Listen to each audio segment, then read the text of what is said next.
This is Taylor Schaefer with Morgan James Publishing, and I have the pleasure of speaking with Andre Young about his new release, 7 Ways to Lead.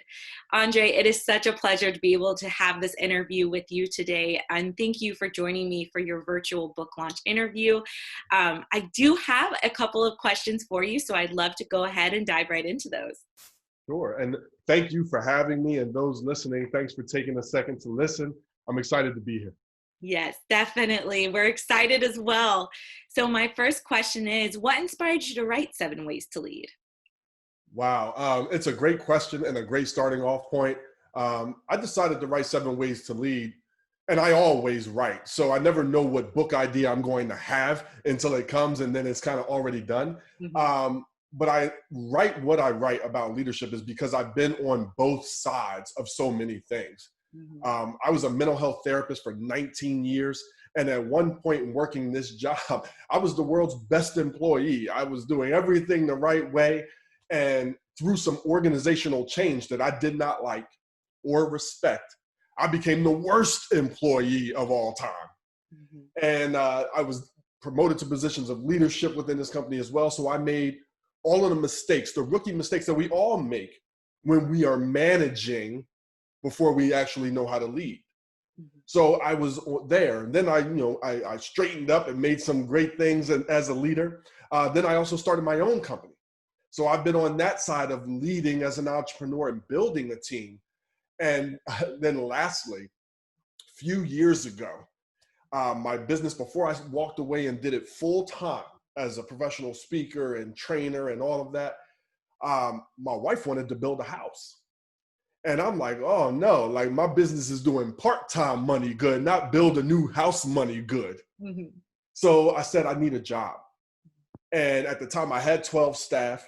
I was speaking and doing different things. I had a book at Barnes and Noble, but I needed a job and I wanted an entry-level job. So I took a sales job at Bob's Discount Furniture.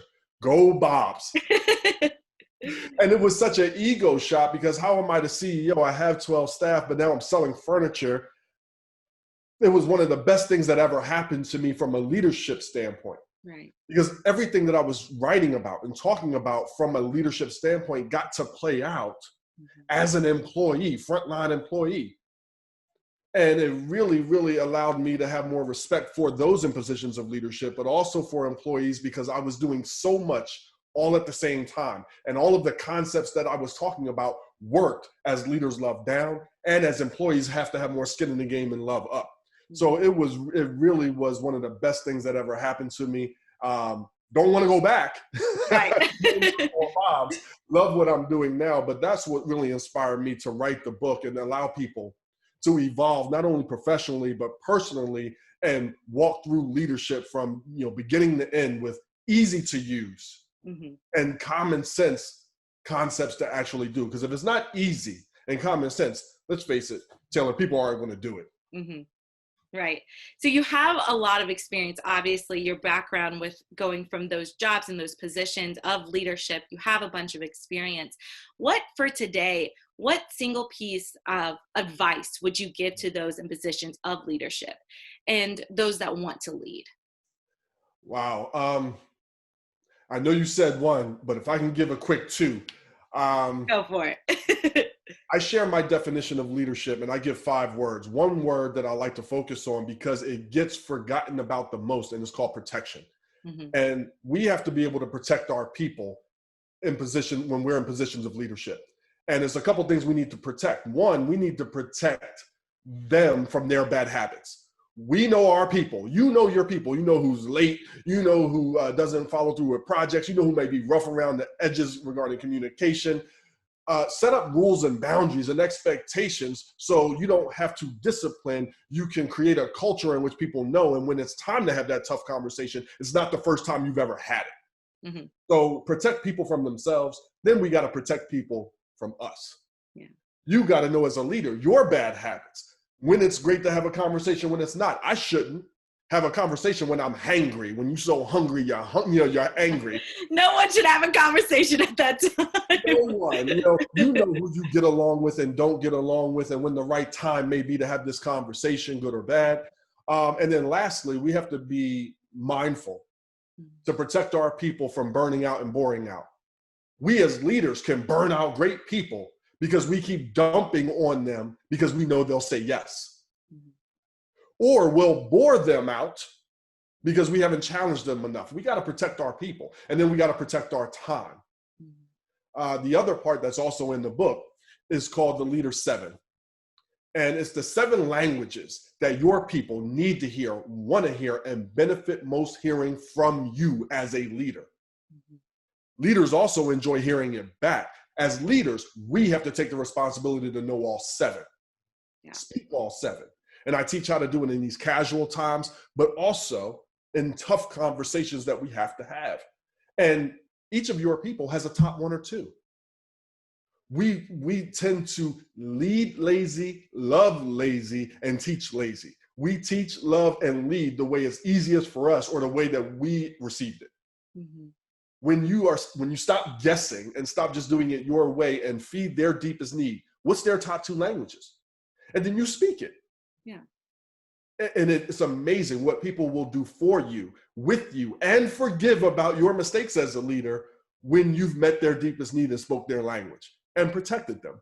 So those are the 2 biggest pieces of advice that I would give going into any position of leadership. Because once you have that foundation, now you can start applying your vision, the expectations, the rules, and you're serving your people their needs. It's amazing what they'll give back. Yeah, I can definitely see how those, the way they would give back, it would be explainable, from everything that you're giving into them and how they reciprocate that. So thank you so much for, those pieces of advice. That's amazing and brilliant. And I think, the way you lay it on the book is so great. And so you have a bunch of these pieces of advice and tips and tactics and things of that nature in the book. What was your favorite way to write those and why? My favorite ways to write them, I've been doing since 2012. And to be honest, and I tell writers, I didn't want to write at all. I didn't want to write. I didn't want to speak. I didn't want to write. I just wanted to, to give content. And I just wanted to do videos. And a friend of mine, way back when, said, listen, you started a website, you're going to have to write. And I suggest you write 3 times a week. And I said, no, I don't want to do that. And to be honest, I said, look, I married my dream. Whatever your dream is, marry it. And there's things that you have to do with inside your dream that you may not always want to do. So I sat down and I put a timer on it. It was a Sunday morning. And I said, I'm going to write an article. Took me at that time 25 minutes. Now it might take an hour, more extensive, more bullet points, more things like that. And I did it 3 times a week. And I disciplined myself to do that. And now I write 1 time a week and I give it away. I put it on blogs. I put it on different things. And like I mentioned before, I don't always know what the next book is going to be. But I do know that it's already written. So whatever the idea comes, I go back and I'm looking and I start, putting it in the right order. And I might have to add a few chapters here or there, obviously fine tune it. But that's how I write. I couldn't imagine for me, and there's people out there that do, but I couldn't imagine for me sitting down and starting from page 1. So those of you who do that, Godspeed and good for you. That's not me. I write, and not only because I like writing that way, but because I write so often. When you write that often and you create content that often, you start living what you are preaching, you start living what you're writing, you start living the content that you're making because it's constantly in your mind. It's constantly coming out and being created. And it becomes very hard not to live it when you're constantly doing it and speaking it. Yeah. So I write for you, the readers, the listeners, those of you who are thankfully following my content. I also write for me and my development and me staying as a leader in my life professionally and personally. Yeah, I think the way you write, that's a really great way to do it. Once you have an idea, of course, write it down, and you probably already have another book formed already. You just have to put those pieces together. I do. I'm working on a title, but I don't like putting them out so fast. Yeah. Well, I know it's there. It's no rush. Let people digest what you're giving and then give them some more. Exactly. That's a great way to do it. And where can our viewers at home connect with you? Well, my website is youevolvingnow.com. It's YOU evolvingnow.com. The books are there.